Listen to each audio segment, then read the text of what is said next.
6ix9ine. Man, shut your ass up. Street, if we get kidnapped, we gon' kill their mama. We tie up their family. That's what they said. Yo, the whole Atlanta right now, nobody want to talk. Everybody's like this. Yo, you got Dogg doing motivational speeches. You got Gunna running a 5K. You got Lil... Wait, what the fuck's on my screen right now? The fuck? That spit on the camera? People are out here saying Gucci Mane is done forever, and because of his actions, now Pooh Shiesty is done forever. It's a crazy world we live in when you look at, two of the biggest stories this week with Offset getting shot and Gucci Mane getting robbed. And somehow, in the Offset case, instead of people sending their prayers, they're sending their invoices, alright? Huh? Once people realized, certain people like Lil TJ and his entourage will allegedly make sure Offset faces some repercussions for not paying them back, the rest of the world also realized, the very least I could do is express my personal grievances on Twitter. So that became a dog pile, and it's looking like the same thing is happening with Gucci Mane, because even though objectively he was the victim in this situation, I mean, there's literally paperwork filed by the US government listing Mr. Roderick Davis as the victim. People have still turned on Gucci Mane because, when it came to robbing, this was Gucci Mane's perspective just like 10 years ago. Shit have done me and be so anti-social with me. And now I ain't fucking with Gucci because I already robbed. They just like Blue Dimension. But I wanted to be BMF so bad back in the day. I'm gonna be real. Yes, J-Boy Meech told me, yeah, we gotta get you in. Too gangster. Keep the scrap. Get what the Blue said, man. That's why I fought him to the day.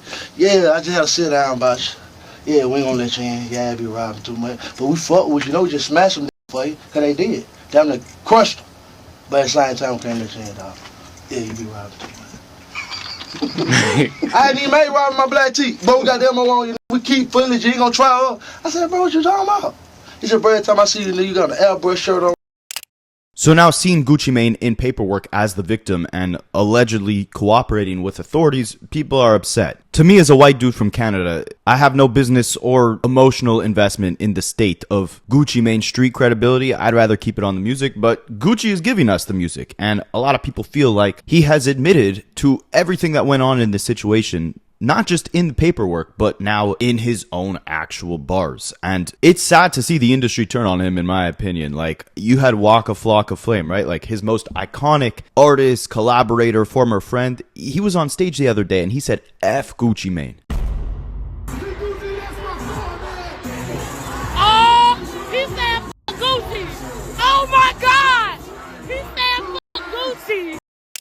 Now, it's not just former collaborators, artists, the entire industry is turning on Gucci Mane at this point. We're going to break down the new song he dropped, but let's understand kind of the fundamentals of how this all started, right? Pooh Shiesty was Gucci Mane's artist since around 2020. Gucci Mane started the new 1017. People believe as a way to get back at Yo Gotti for their long-standing beef, he poached a bunch of Memphis artists like Pooh Shiesty. That way, Yo Gotti, while he's building his CMG imprint, can neither sign them or have his artists collaborate with them, right? Gucci basically cornered the market. Hey, I don't know who need to hear this, man, but, no, I'm lying. Hey, Gucci Mane, LaFleur, you went and signed 100 from Memphis, Tennessee to try to antagonize Gotti all because he your wife.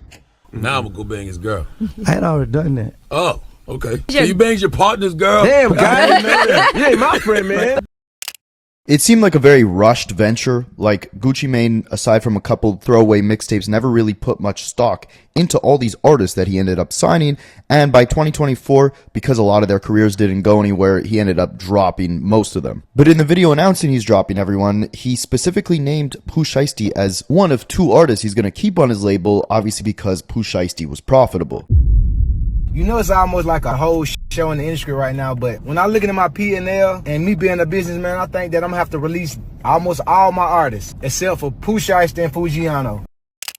Pooh Shiesty, however, at the time, had been incarcerated for the last, 3-4 years, right? He got roped up in a case literally at the height of his career. And when he gets out of prison, his behavior's kind of strange, right? Like, immediately, the first person he teases a collaboration with is Glorilla, who is one of Yo Gotti's artists. It takes him a while to actually get a first day out song released, but once he does, he doesn't mention Gucci Mane in it. He actually mentions Yo Gotti.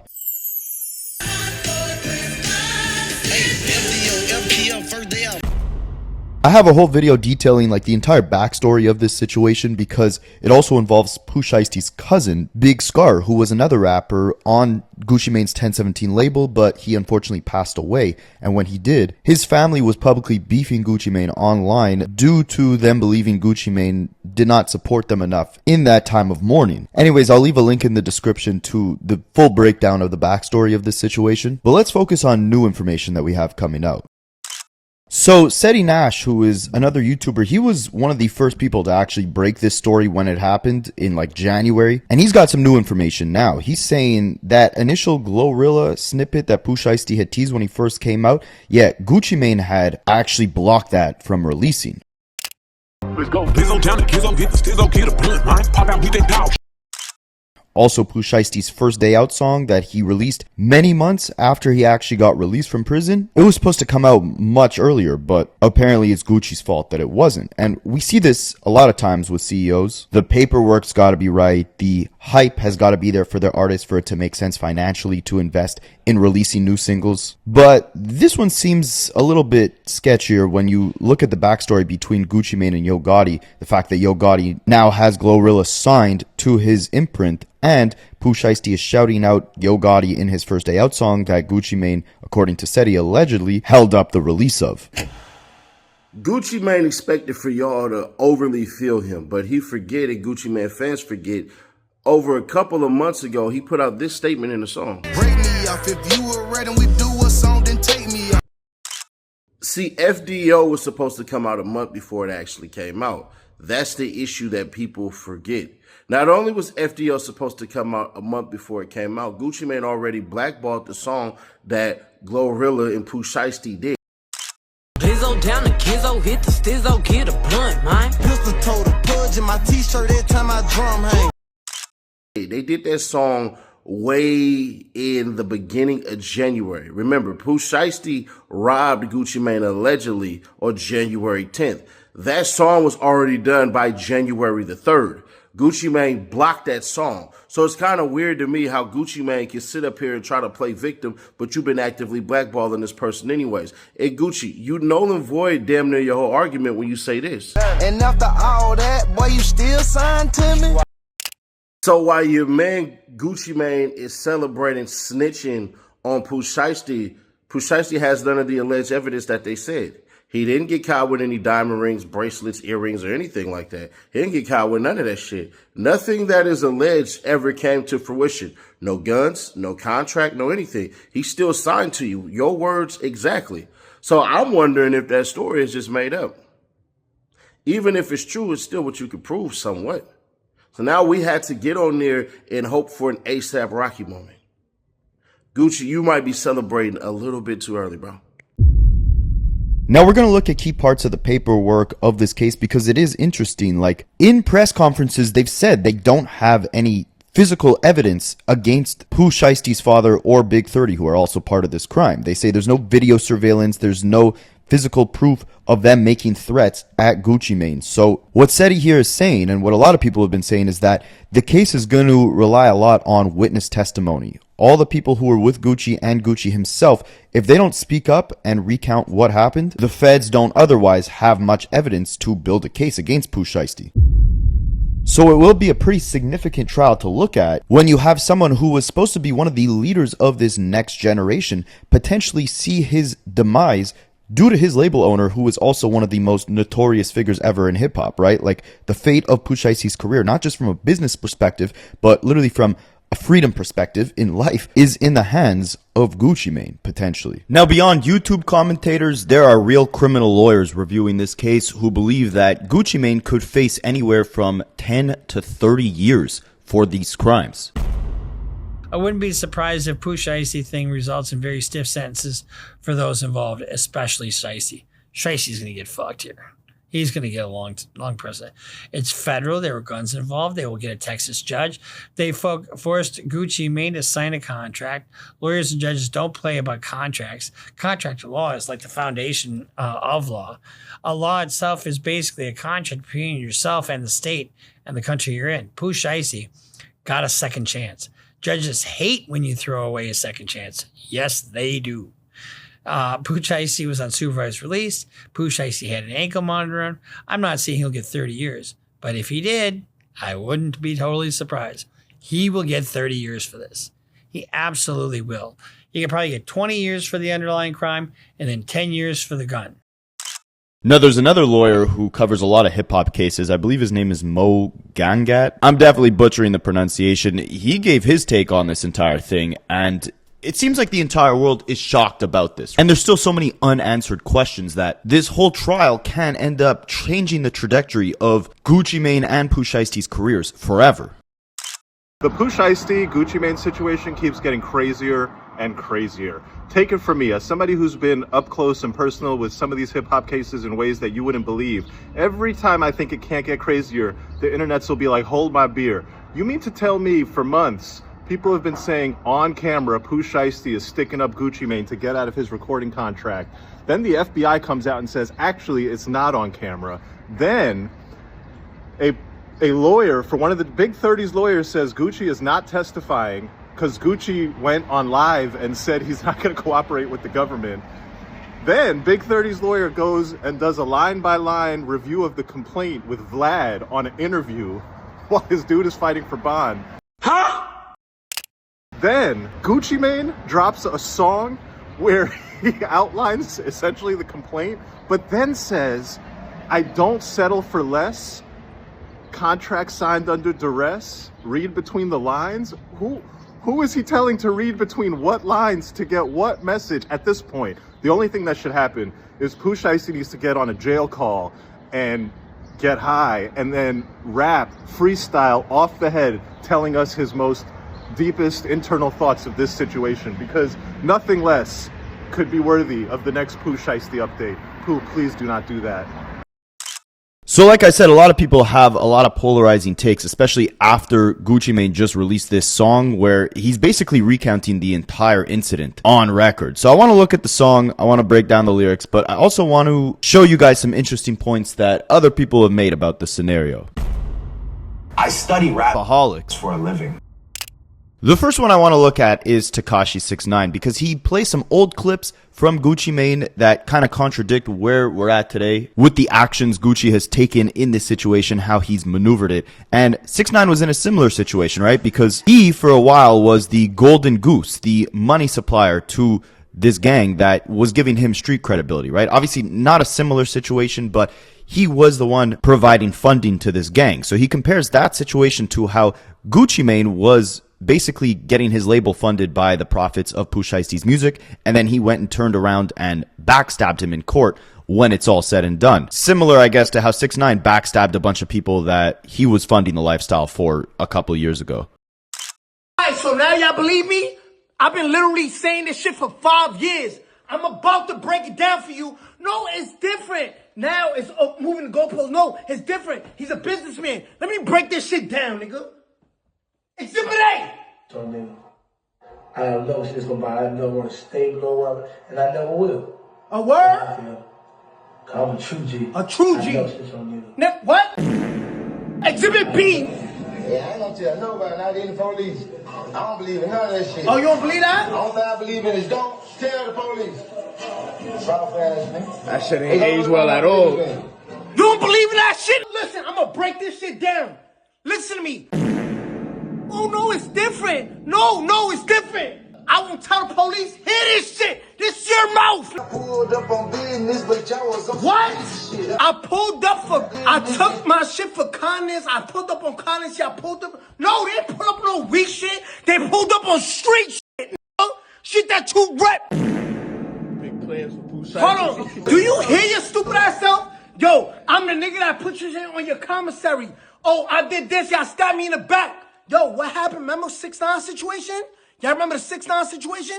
When y'all say, nigga, it's the streets. You know what you signed up for? You know what you signed up for, nigga? What happened? It's you. Nigga, they pulled up on some... Give me everything, nigga. I want everything, nigga. Take this shit out your fucking ears, nigga. Give me this shit, nigga. Oh, this your wedding ring, nigga? Let me get that shit. They pulled up on street shit, nigga. Now you a businessman? How many excuses? How many times? No, it's different. No, you know what's the difference? Look at this. All these niggas that talk been saying this shit for 5 years. Y'all gotta see this shit. What's the difference between all these rat ass niggas? Y'all tell me what's the difference. They know the difference. I've been saying this shit. He had big plans for Pooh Shiesty when he Niggas come got home. big plans for Pooh Shiesty when he get home? No, Randy got big plans for you. And he said, yo, why you tripping? Why you always go so Nigga, hard, nigga? why I go hard, nigga? What the fuck is you talking Because about? y'all try to take money out my family's mouth. I must eat. I must eat. Now, if you guys remember earlier in this video, I played you a clip where Gucci Mane was talking about how he used to want to be part of BMF, which was run by Big Meech. But Big Meech had told him he couldn't have been a part of the organization because he was robbing too much. Well, Big Meech now gives his thoughts on this entire situation. I think he's got a good perspective on both sides. So he says, number one, Gucci Mane should have signed Pooh Shiesty out of that contract, right? Gucci Mane early on in his career knows what it was like to be signed under predatory contracts, under bad contracts where, you know, you take advantage of artists who may not have the lawyers or the financial literacy to decipher what's a good deal or a bad deal, right? That's how a lot of people get taken advantage of in this industry. But at the same time, obviously he says like robbing Gucci to get out of the deal was not the correct way to make a wrong contract right. Not to glorify the situation or take a side in the situation, because I love both of them guys.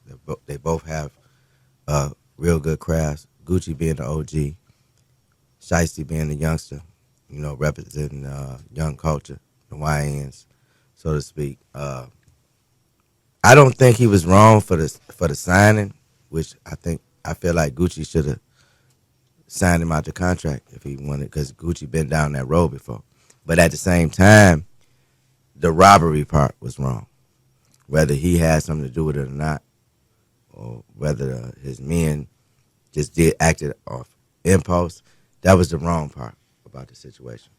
But other than that, you know, I hope both of them guys come out unscathed. You know, Gucci reputation remain intact, And he also says what I agree with that sucks is the fact that Pooh Shiesty was next up, right? And we've seen this with a lot of artists who showed potential to kind of carry in this next generation. I mean, the second Pooh Shiesty came out, he drops his First Day Out song. It's one of the highest peaking rap songs on the Billboard chart in the last couple of years. People were saying it's one of the best First Day Out songs of all time. And it was like 5 minutes of him just straight barring it up, right? And this is a repeated theme. I mean, King Von was next up. Look what happened to him. Lil Durk and Lil Baby, they were ready to kind of lead the next wave, right? Lil Durk ends up getting incarcerated. Lil Baby gets an interview saying that he literally has to restrict the subject matter in his music to avoid a RICO case of his own, similar to Young Thug. So now everyone says his music sounds boring and lacks substance, right? I mean, look at Juice WRLD, look at XXX, look at Pop Smoke. These were three artists who, even judging solely their posthumous work, you could tell that there was tons of potential for what they were about to do in the future if they didn't lose their lives tragically early on. And then as far as the rest of this 2020s generation, it's just very sad, right? Everyone who was poised to be the next up, something happened to them, right? Either they tragically lost their life or they ended up facing tons of legal issues, or in the case of like a Roddy Ricch or DaBaby, they just kind of fell off. So then you're looking at someone like Pooh Shiesty who comes out of jail with this, you know, rejuvenated energy. He's barred up. He's got the biggest rap song of the year. And just a couple months after that, now he's facing another potentially 10 to 30 years. Who even knows? Pooh Shiesty get out of his situation. You know, it's kind of hard being on supervised release, but yeah. I don't want to see him go down that road. He got a craft. He the next one in line to be the next NBA young boy. So yeah. You know what I'm saying? So I would love to see him, you know, continue his career and just move past both of them. Yeah. I am sure for so many, you said that, you know, you were cool with Gucci. And because of the whole So Icy record and, you know, we finally seen Gucci and Jeezy perform this song together on stage during the verses. I'm sure that a lot of people are, you know, what is your relationship with Gucci Mane? I mean, Gucci is he a real dude. I really can't say nothing bad about him. Okay. You know what I'm saying? At the end of the day, you know, he Now, Big Meech also gives his perspective on how he would handle this situation if, someone robbed him, right? Not how he would handle the robbery, not, what he would do in the moment of having a gun put to his head, asking for his wedding ring and his chains and all that stuff, but more so how he would maneuver the situation in the aftermath of it. And he says point blank period, he would never make a statement to the police. He went further than probably most people expected, including myself. Okay. You know what I'm saying? And he became a cultural icon. Yeah. So I can't, really say nothing bad about him. You know what I mean? And he brought some people in the game. It's, if you look at his track record, it's some people that came behind him because of him. Nikki Walker, a lot of people. That's right. Yeah. I got a question. If Big Meech gets robbed and has to report it to the police and talk to the police about him being robbed, does that make do that? I wouldn't never talk to the police about getting robbed. Yeah, it is. Now, another podcaster who I think has the most nuanced perspective on this entire situation, beyond the snitching, beyond the beef, whatever the case is, Big Loon brings up a really important point, which is that where Gucci should, kind of take responsibility or accountability is the fact that he was the CEO, right? We'll see the lyrics of this song very shortly in the video, but in the song, he literally says, I'm a businessman, right? Acknowledging that this whole situation was tied to business. He thought he was going to a business meeting and ends up getting set up, right? He's maneuvering the situation, whether you call it snitching or not, like a businessman would, right? Putting his money first.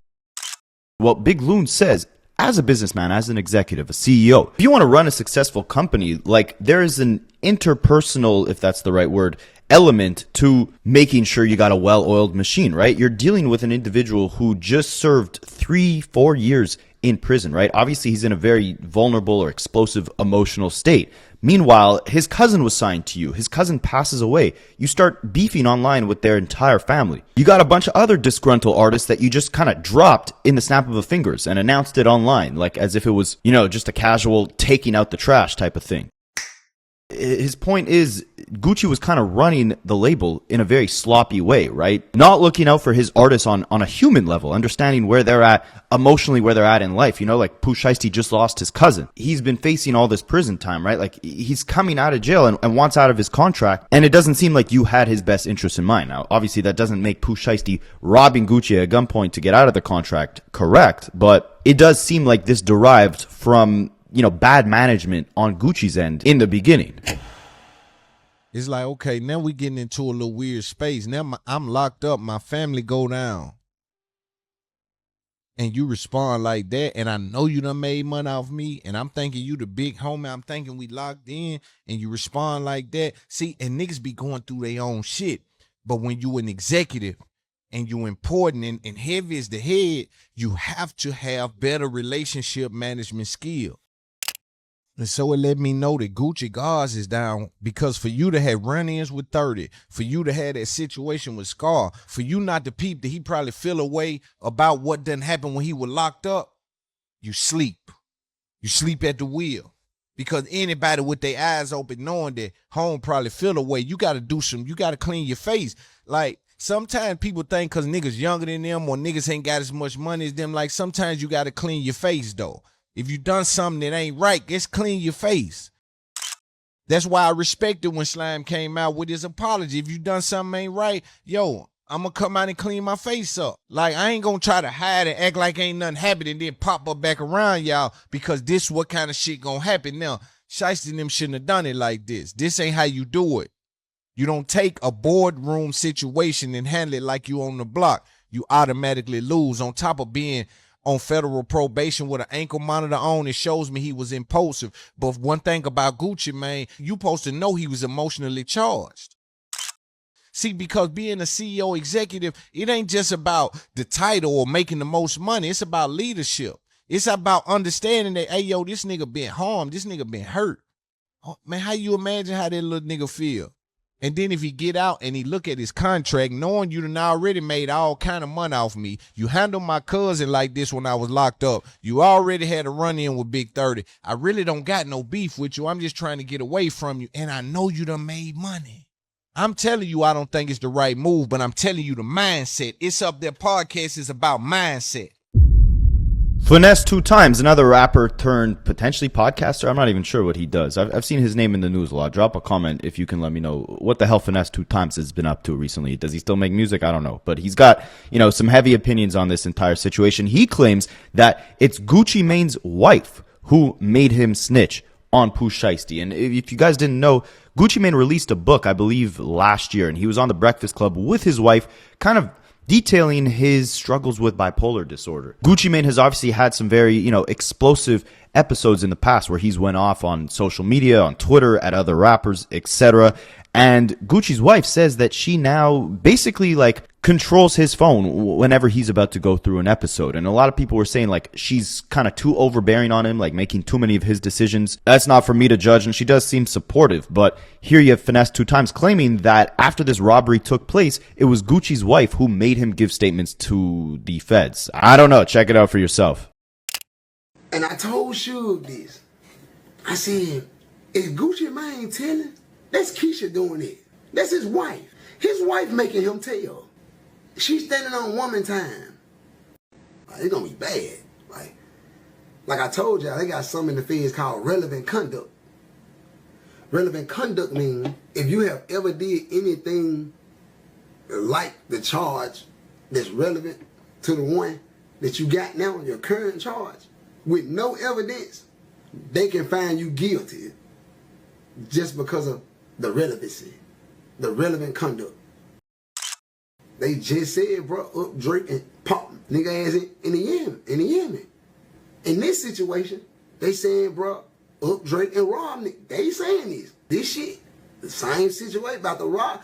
So it's relevancy. It's the same kind of, so even if, put it like this, even with bro name coming up in it, they gonna try to fry bro.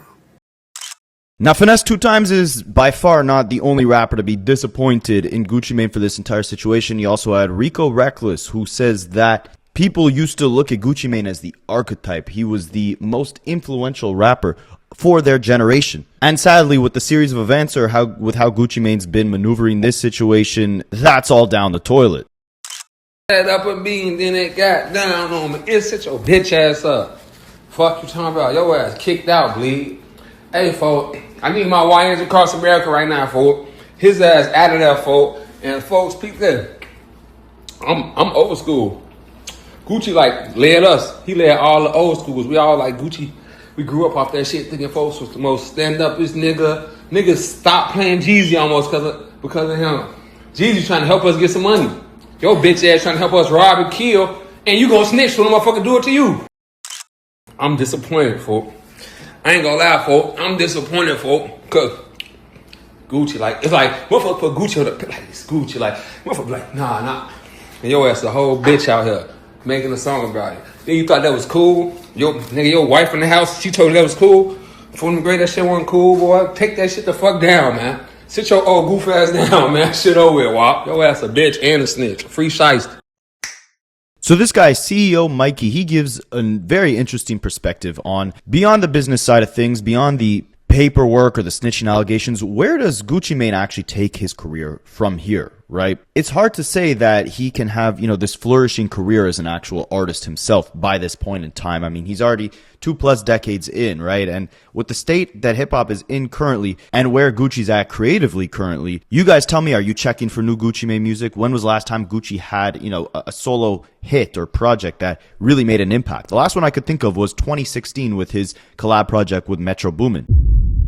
Beyond that, a lot of the Atlanta scene right now is kind of washed, right? So a lot of the artists that he used to collaborate with, who's he going to collaborate with at this point? I mean, can him and Quavo come and cook up another hit? Him and Young Thug? Maybe Future? Then as far as being an executive, I mean, this whole situation, if your artist was so desperate to get out of their contract, they felt like they had to rob you, I think it's going to be hard for Gucci to build a new prospering roster. Who is going to be incentivized to sign? Anyways, look at what CEO Mikey had to say about the situation. There's a lot of angles in Gucci Mane's career that have kind of been cut off at this point. It's kind of interesting to think, where will he go from here?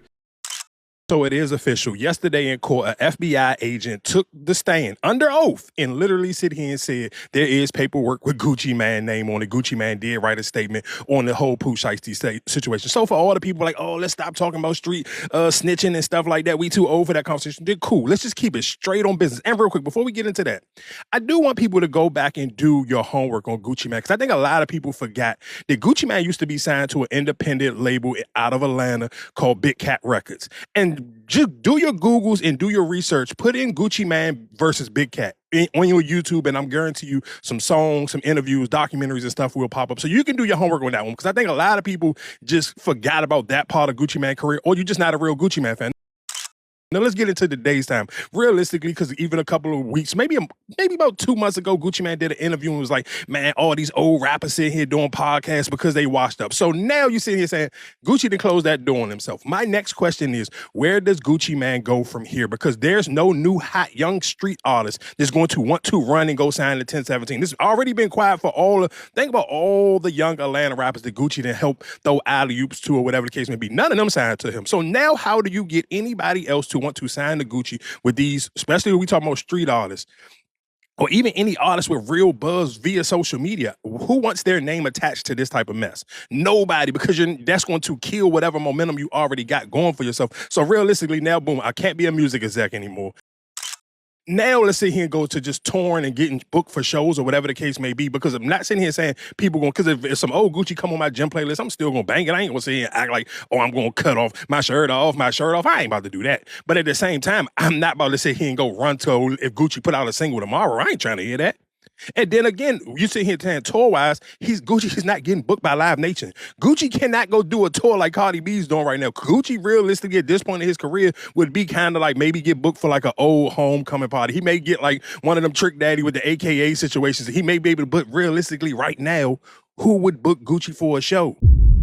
Because think about in prime Gucci, when I live in the DMV area, when Gucci used to get booked to come to DC or anywhere in Maryland, it was street dudes booking Gucci Mane for these shows.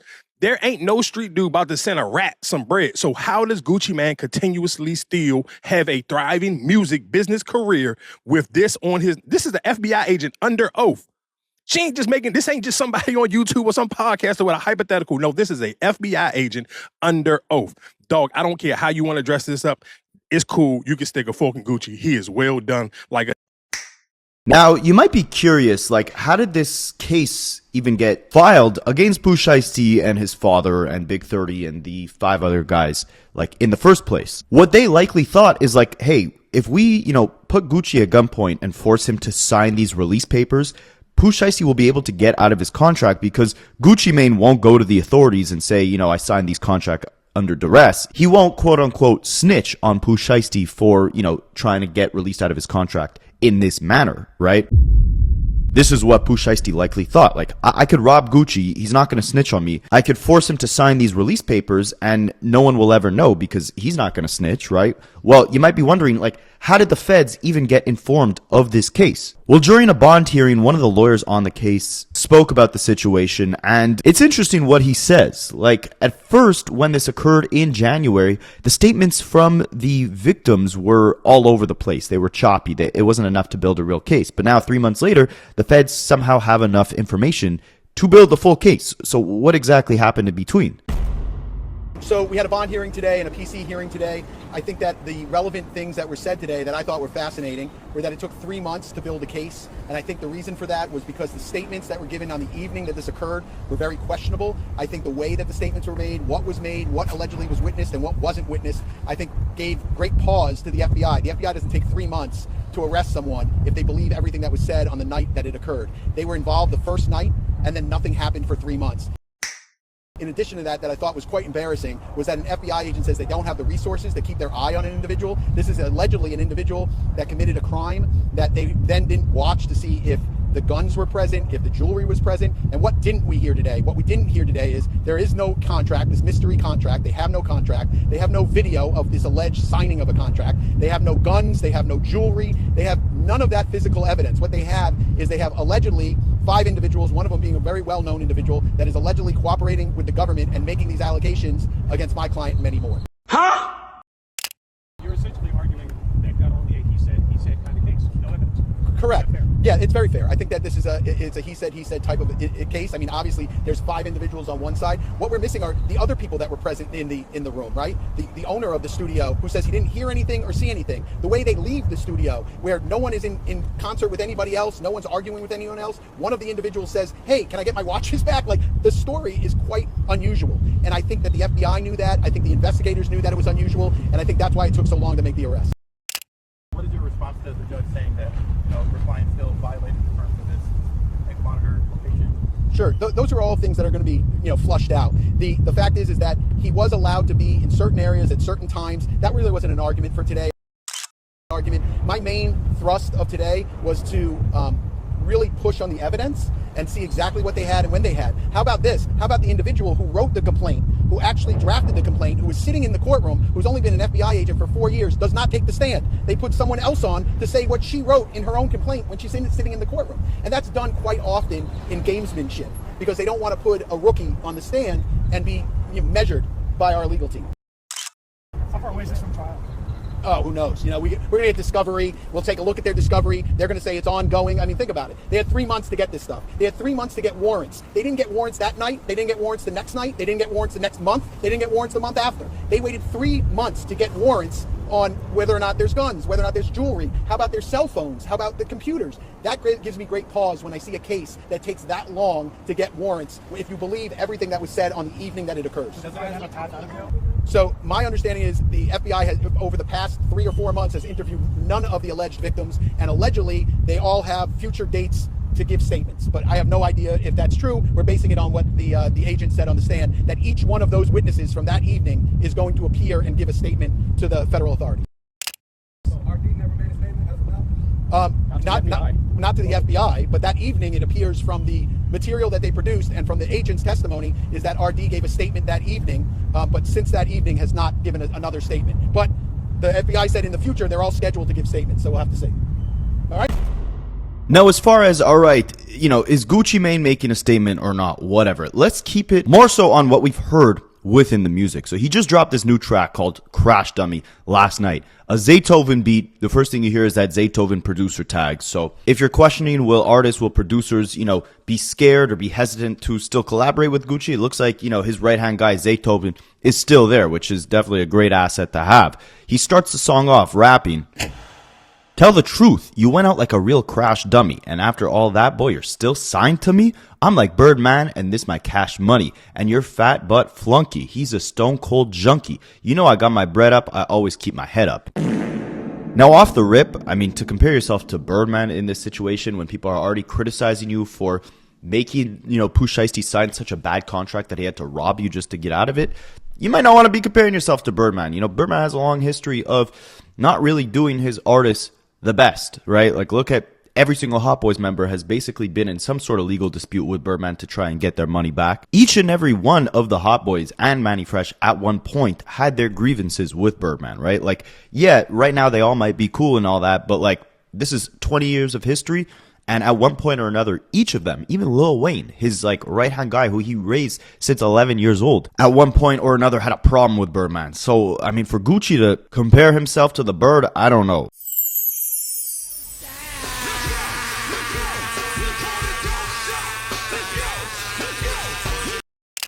It's obvious he's talking about Pooh Shiesty here, right? Saying that he went out like a real crash dummy, but still, after all that BS that he did, he's still signed to Gucci Mane? Like, who else could he be talking about except for Pooh Shiesty? But the next set of bars are what really have people pissed off, because it seems like he's literally recounting exactly how the scenario went down. And keep in mind, we never heard Gucci Mane speak on this, and it happened in January. But now that these papers from the feds got released, now I guess he feels is the right time to be recounting the story. Gucci raps, I thought it was a business meeting, but it was a setup. I walk in the room, you can feel the pressure building. People dap me up the whole time they were plotting against me. I don't take it personal, for me it's only business, and I don't want to conversate if it ain't about no millions.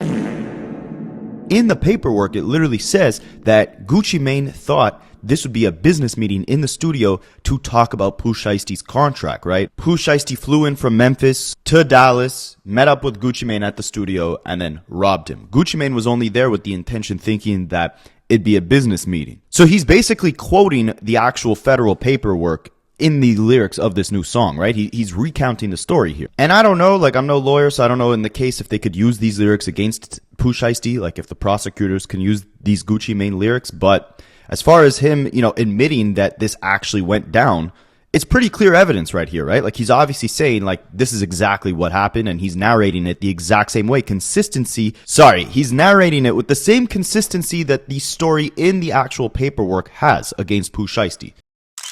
Now here's where if you thought for a second Pooh Shiesty was not being spoken about in this record, Gucci Mane was talking about someone else, this should kind of eliminate any confusion you might have had, these following lyrics, right?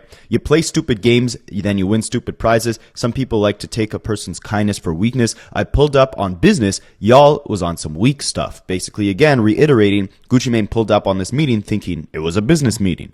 The artist and the CEO, I wear a lot of hats. They smile in your face, then they stab you in the back. You learn from your daddy, so I guess that it's hereditary. I'm the same guy that put money on your commissary. Now again, don't forget, Pooh Shiesty's father is incarcerated as well on this crime. He was at the crime scene, allegedly, right? So him saying, you learned it from your father, it's hereditary. He's obviously talked about the fact that Pooh Shiesty's father was right there with him, allegedly robbing Gucci Mane, right? And Gucci saying that he put money on Pooh Shiesty's commissary, which as a CEO, like if you're making money off this guy's music and he's been locked up for years and years, of course you're going to put money on his commissary. That's pretty obvious, right? Anyways, he continues mirroring the situation to, what Suge Knight did with Dr. Dre back in the day. Reiterating that, yes, he's really, talking about this entire Pooh Shiesty robbery situation on a song, admitting to all of these crimes that Pooh Shiesty did on this record, saying, a guy set up the play like Suge Knight did with Dre, but I ain't Eazy-E, and this ain't back in the day. This is 1017 the label, I built this stuff from the ground, and I'll be damned if I let a guy take my stuff down. Pressure on my chest, but I still ain't pressed. Pen to paper, but it's under duress. Read between the lines, I don't settle for less. Spicy. He's admitting here that he signed that paperwork under duress. Remember how I said earlier in this video, Pooh Shiesty likely thought that, Gucci Mane wouldn't snitch, he would stick by street codes or whatever the case is. And so if he robbed him and forced him at gunpoint to sign the release papers so that Pooh Shiesty can be a free agent and be off of Gucci's label, Gucci would never tell the cops and that contract would be valid, right? Because if Gucci doesn't say, hey, I signed this paperwork under duress, I signed it with a gun to my head, then it has a signature on it. It'd be valid. That's probably why Pooh Shiesty thought he could get away with it and still walk away a free agent.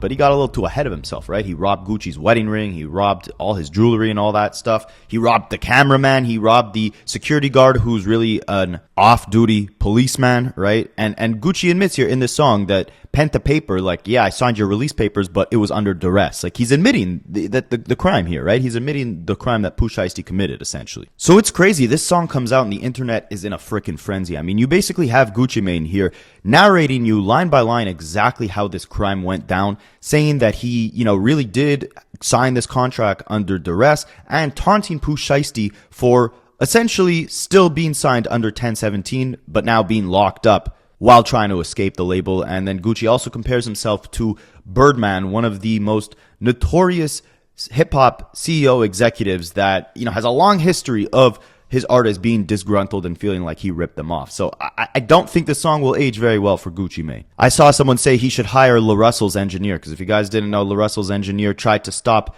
a very detrimental song from releasing that La Russell recorded, right? The engineer probably would have done the same here for Gucci Mane. He's most definitely heaven sent. Remember I said Gucci ain't gonna make a statement? Nigga, this is a statement right here. Yo, this is a statement right here. Yo, I swear to tell the whole truth and nothing but the truth. Yo, I'm gonna keep it a bean with you. I'm gonna keep it 100. But I ain't gonna even name them right. There's just a lot of them. Yo, Charleston White gotta step his snitching game up. Charleston White ain't doing this shit over a beat with an 808 with Zaytoven. Charleston White just doing this on Instagram and his drawers. Charleston, you gotta step your game up, bro. This nigga brought a 808, a hot beat. This shit sound like this nigga got ad-libs for the goddamn storytelling. Brr. Nah, this is crazy. No, but DJ Big Mac of Akademiks, he called up Wack 100, and Wack 100 claims that Gucci Mane was not snitching in this song because he's just a composer. Maybe someone else wrote these lyrics, right? He was just recording them. We don't even know if this is Gucci Mane's real situation. He's just an entertainer, right? These are all just made-up fables, made-up stories here on this song. So Gucci ain't tell that. Gucci told with the song. The song Crash Dummy, he basically talking about the same It's even worse. He put it out on the song. Oh, we don't know if he wrote it? We don't know if Gucci wrote the song. He could just be the composer. What? Yo, what? That's a fact. Chad, what? I can send you a song right now that another nigga wrote, that another nigga rapped. Chad. It's a fact. Yo, Wack. No, Chad. Remember I told you, I said I'm about to try to get my law degree this year. Wack need to get his criminal defense degree because, Wack, what type of what are you saying right now? What I'm saying is, right, the Pete Rizzo be cleared up. You thought you had, you didn't. On the song, Gucci said, you a crash dummy, because after that, you still signed to me. So he makes it clear who he's talking about. He said, I went for a meeting. Y'all had a setup. Y'all were jealous. I'm rich. And by the way, this is another thing I like what he said, because Gucci is a legendary street rapper from what people know. He says what they did was just some broke nigga shit. And I'm like, Gucci, you've been rapping about doing shit like that all your life. So you was doing broke nigga shit? Bro, rapping about it and doing it is two different things. I like when my rappers is doing what they rap. I don't like when they just talking shit. Get the fuck out there. If these rappers did what the fuck they rap. Now, some of these rappers is like that, Wack. Not everybody's good with making rappers words. Rappers didn't start rapping about what they really do until the term YN came into play. Niggas before that was rapping about street folklores and shit like that, bro. Niggas, that's incriminating yourself.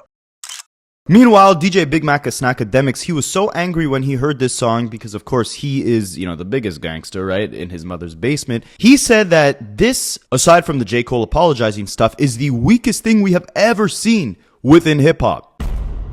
Chat, I'm going to keep it a bean with you. This is the weakest I've seen since, it would have been the weakest ever if it wasn't for J. Cole apologizing after he got dissed.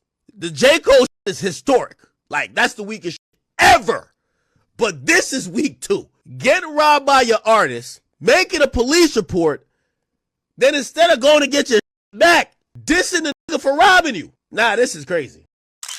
So all in all, you guys, this definitely does leave Gucci Mane backed into a corner, right? I mean, half of hip-hop might look at him sideways because they think he snitched. The other half might be like, he's a crooked record label executive that his artist literally had to try and rob him to get out of their contract. Like, we don't want to sign this guy. We don't want to collaborate with this guy. He might be ostracized. He might be isolated at this point in time, right? And hopefully his finances are good because, like that other guy mentioned earlier in this video, it might be hard for him to tour this late in his career, right? I don't see Gucci Mane unless he has like 4 different other acts that he's going on tour with. I can't see him having enough people that he can do a whole like amphitheater tour around America. I don't think he's selling out 5,000 people venues for 20 plus dates. So as far as, where he will find his footing within music for the next chapter in his career, it'll be interesting to see. And then as far as Pooh Shiesty, I mean, do you think that this song incriminates him in any capacity? Do you think that he can somehow have a career after this? Because, I mean, Gucci Mane is telling him on this song, like, I still own your music, right? So it's not likely that Pooh Shiesty is going to have any incentive to release anything, because why would he want Gucci Mane to be profiting when he probably feels like Gucci Mane might be the reason he's locked up right now? And if we don't hear any music from Pooh Shiesty for the next, 5-10 years, like, where does this situation go, basically? So many unanswered questions. This is like one of the craziest situations we have seen in ages, and sadly, it can end really badly for both parties involved. Pooh Shiesty stuck in this bad deal and stuck in this case that he put himself in because of that bad deal. And Gucci Mane is public enemy number 1 for being the victim in this case. It's all a really crazy situation, but let me know what you guys think, and I'll catch you in the next one. I study rap for a living.